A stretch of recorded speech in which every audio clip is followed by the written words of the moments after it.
Hi Papercrafters, welcome to another Joe Tips video. I'm Joanne Rogers, a Stampin' Up! Demonstrator in Central Alberta, Canada, and I've been designing with you in mind since 1999. Today I have a super quick Joe Tips video for you.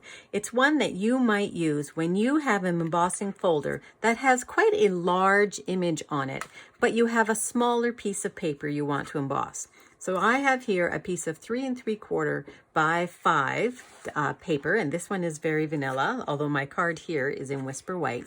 And all I do, if I decide where I want to have my embossing, so I'm hoping that you can see here, there's a smaller magnolia here and then a larger one. So if I wanted to have my embossing over here, I can do that, and I can just get the smaller with the bigger one coming into it.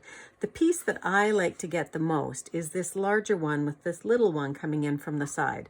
So all I do is put a little piece of washi tape, line up my piece of paper against that washi tape, and if I'm making multiple cards, or if I want to make sure that that's the same look that I'm going to get on every single card, then that's very, very easy for me just to line that up and use.